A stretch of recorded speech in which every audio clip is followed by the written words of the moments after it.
It's pretty clear what Nintendo's next big thing is, and I don't know if you're gonna like it. So good morning, Mario, and good morning, Switch fans. We got an epic update for 2023 to the backdrop. New posters will be debuting throughout the year, and right now we've got Claw and Claw. Can you name the games? Can you name the games? Two games, two posters.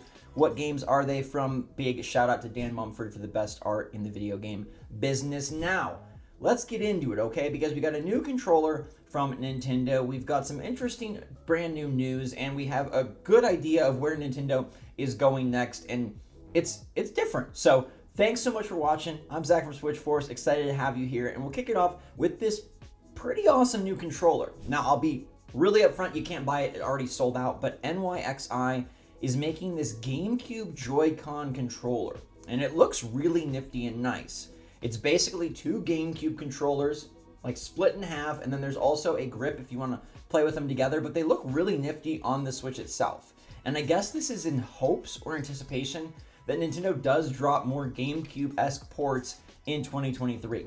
Right, we've seen the rumors that Metroid Prime is about to be unveiled. There's the F-Zero rumor as well, so maybe this will be a big Gamecube year. But if it's not a big Gamecube year, would you want to play Switch with Gamecube layout? I have fond memories of the Gamecube. Like, that's the first console I camped out for, and I was very small. I was like 5'1". But I don't know that I love that controller layout. The C-stick is awkward, the button placement is a bit old-fashioned, and I'm not sure that today's modern games, or say upcoming titles like Zelda Tears of the Kingdom, are going to be something that I want to play with a GameCube controller layout. Now, this was insanely popular. It sold out like on the first day of availability. I bet they make more. Like, they have one in the nice indigo color, which was my GameCube color, but all you Spice fans, all you Platinum fans out there, maybe they'll make other colorways. I just want to know, like, does anyone feel like the GameCube layout is a must-have layout for non-GameCube games? Like, if all of a sudden they were to open up a GameCube Virtual Console and put in Melee and the original Luigi's Mansion and the original Monkey Ball, games of that sort, like, maybe I'd be into it. But I don't know that I want to play Fire Emblem Engage with a GameCube controller. Speaking of Switch Online, we ain't got Game Boy yet. We definitely ain't got GameCube. We don't even have GoldenEye. Where are you, James Bond? But we do have Nintendo Switch Sports making a big imprint on the service. Now, I think this is particularly funny and goofy, and that's why I wanted to bring it to your attention, because I love the missions and rewards tab. Okay, I think it's really fun that they created their own sort of very Nintendo achievement system and rewards that are icons for your profile. Themes would be even better. I always get a little razzmatazz when I think about themes, but icons are cool until we get to this month's wave. Nintendo Switch Sports icons, and let's pay particular attention to the suave, sensual gentleman in the upper right hand. He might be 25, but he already has silver fox hair, and his hand on his hip. He is coming for you with the dad bod, but he doesn't have a kid, because he's young, and his face is supple, and okay, let's stop before we get too far, but who's picking these? Look at the golfer kid in the bottom right. It's freaking terrifying. I don't understand what the point of these icons are. I mean, I guess the group shots are nice, but the freaking driver head with the golf ball is the worst icon on Switch Online. Putting it down right here, that is the worst one. Driver, golf club head, and golf ball. Worst icon on the online service. Do you think there's an icon worse? Please let me know in the comments down below. And all y'all better use that super hot guy on the upper right hand corner, Mr. Young Gray. He's 50, 25 shades of gray, because he sure ain't 50. Anyhow, let me know if you're going to be getting the Nintendo Switch Sports icons, because I think they kind of suck. And now we're here with the future in front of us, and Nintendo. Like, everybody wants to know if they're doing a Switch Pro, if they're doing a Switch 2. Is Metroid Prime 4 actually going to come out? Is there a new 3D Mario, a new 2D Mario? What is happening with Donkey Kong? But all of that seems to be sort of second fiddle for Nintendo right now. I would argue that Nintendo is very confident and almost secure in their game sphere. Now, what other spheres do they have? Because Nintendo is a video game company, but this is why we have to talk about this. Because I think Nintendo's next big move over the next decade is not so much what they do in the game space, right? They have spent literal decades innovating, gimmick trying, and really trying to reel in massive audiences via creative, unique, and very quirky ideas. We've seen it with the Gamecube, with the Wii, with the Wii U, with the handhelds, with the 3DS. And now with the Switch, they've actually hit the gold mine. Sustainable, lasting, and really all-consuming. This isn't just like the cutesy play with your grandpa, little bit of Wii Sports. This isn't just like the really hardcore, we love it handheld when we're at school. This is the all system. And I think with that locked in for the last 6.5, 7 years, they are really comfortable to expand. Now, they've obviously had big plans to expand the company and expand the character influence as far and wide as they can for a bit now. We know that Miyamoto has been heavily involved in almost all of their side projects, and those side projects are now becoming real full tentpole projects. Let's first look at Super Nintendo World debuting in Japan a couple years ago. The Hollywood, California version is opening next month, and now Nintendo is in the theme park business. There aren't many brands that have massive theme park lands. We're talking like Disney shows, Star Wars, Marvel, Harry Potter. I mean, yeah, like King Kong has a ride.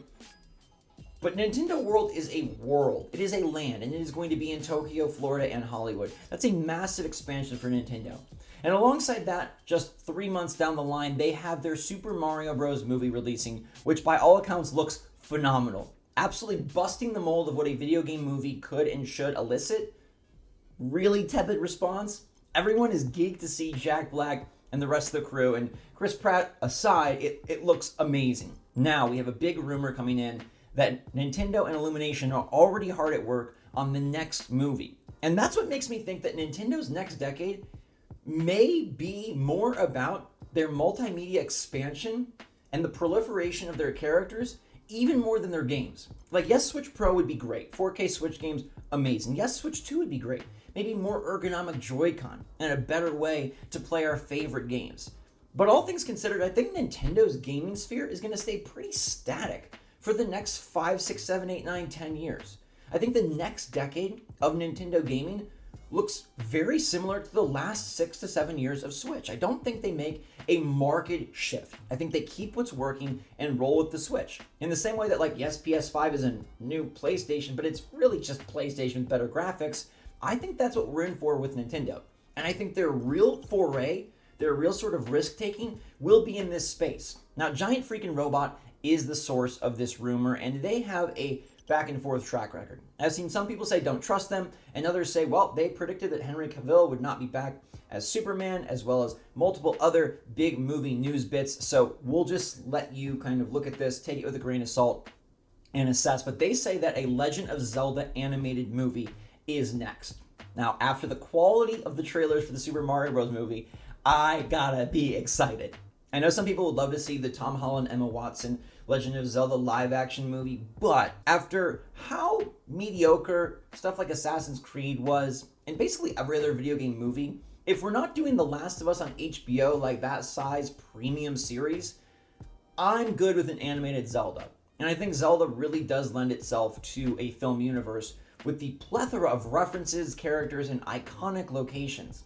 In fact, like, Zelda is where they should be going next for the theme park, for the movie, for everywhere. And we know that they're working on a Donkey Kong section of Super Nintendo World in Japan to make expansions, but you bet your butts that eventually they will get to Legend of Zelda. And I think that the goal for the next decade for Nintendo, what's next for Doug Bowser, Furukawa, and the company, is really just expansion.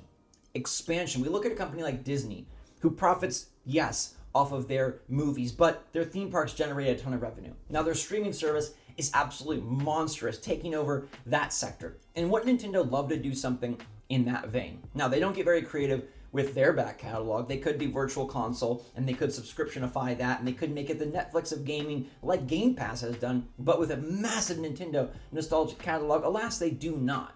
But I do think we're going to see them really try to expand their foothold in many different areas. I think we're going to get a lot more merch. We're going to get a lot more movies. We might get some shows. We heard that there was a Netflix Zelda show that was apparently canceled, and maybe they want to go the big movie route first. But I don't think this stops here. I don't think whether this rumor is true or not that the Mario Bros. Movie is the end of it, that Super Nintendo World is the end of it. I think the theme park expands. I think the movies grow, and I think we're going to see a lot more Nintendo characters kind of globally. I think their push is to say, hey, we know we've got good characters. We know we've got amazing games. What more can we do with that? And how can we become the Disney of the next century? I really think that is their goal. I really think that is their desire. And I think it shows the emphasis and the focus they have here by putting Miyamoto at the helm. Look, Miyamoto is the greatest guy Nintendo has ever had. And by putting him in the leadership position every step of the way, whatever you read, the movie, the theme park, he's there every step of the way. This is not an afterthought. This is not a money-making venture. This is not them just trying to, fulfill a requirement. This is Nintendo saying our focus is expansion. Our focus is multimedia. Our focus is making Mario the Mickey Mouse of this decade and of this century. What do you think? Do you like Nintendo really going for the multimedia sector, really going for theme parks and movies and TV shows and merch? Do you like that? Do you think that's good for Nintendo? Do you think their games will suffer? I personally don't think the games are going to see any dip. We know their quality is unmatched and their level of polish for their games, with a few hiccups, is pretty darn incredible.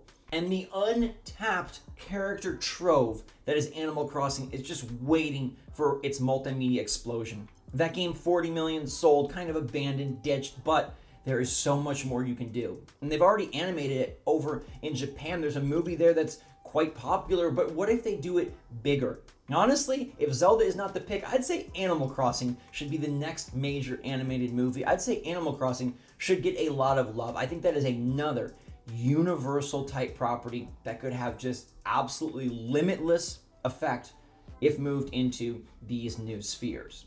I think the Marios and the Zeldas and the Mario parties and all of those games that we've come to know and love are going to continue to just improve and be better and better. But with gaming sort of solidified, I think they feel so comfortable. It's now time to risk take elsewhere. And I'm really excited to see where they go. Let me know what you think in the comments down below, everybody. Have a fantastic rest of your day. Thanks so much for watching. I'll see you on the next episode. Until then, stay safe, stay healthy, stay happy, stay positive out there. Love you lots. SwitchForce, out.